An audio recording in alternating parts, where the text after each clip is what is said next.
So the entry point for soft robotics can be rather inexpensive because again it's casting with off-the-shelf rubbers.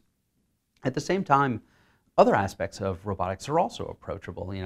The advent of the Arduino and all the things that made to it is also making robotics become very, very egalitarian. So I think that soft robotics, just like many other fields of robotics, are becoming accessible to everyone, and it increases the amount to which you see inspiration in this world because people have remarkable minds, not just the ones who have access to resources to use them.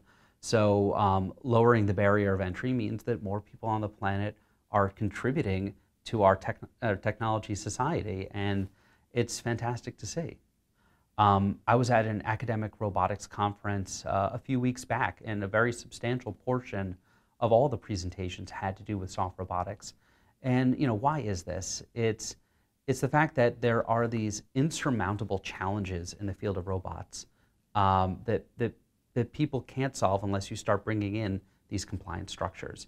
And so now that people are starting to realize the power of using this platform technology, they're starting to implement it in all manner of systems. And I think that as that understanding of the capabilities of soft robotics grows, the implementation will grow, and you'll start seeing more and more of it in robotic systems to the point where, in a little while from now, I kind of feel like people won't think twice about seeing soft robotics.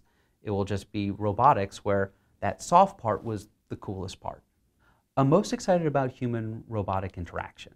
So you take a look at collaborative robotics, and a lot of great people have taken the approach of taking systems that are made out of metal, that move fast, that have a lot of aspects of them that are fundamentally dangerous, and through good software and good sensing, building systems that could lower the level of threat from the device.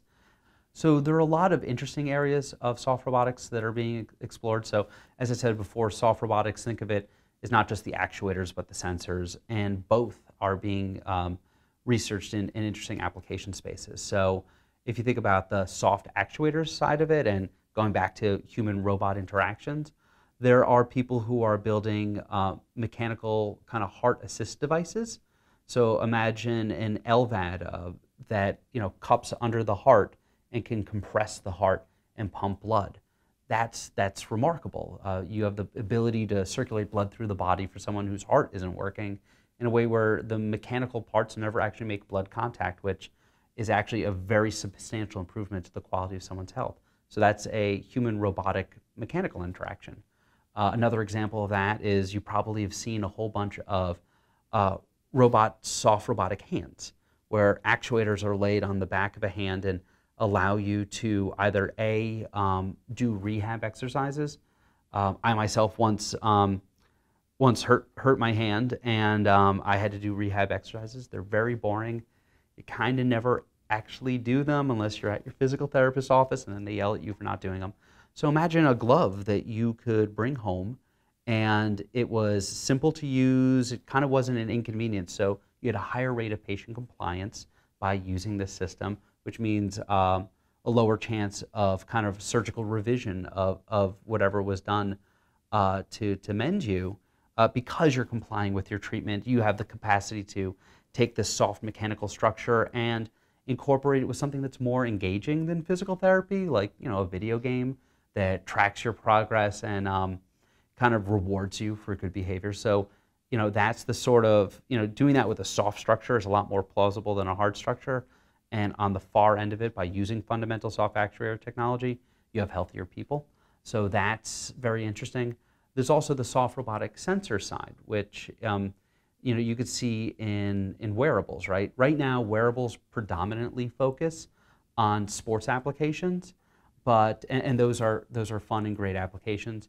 But skinning people's bodies with sensors could have a lot of meaning for society. For example, the world's population is aging. You take a look at all across Europe and all across North America and China and Japan, and you name it. There's this inverted population where everyone is towards the elder side of the spectrum where they need care. And part of that care is understanding what's going on in a person's body.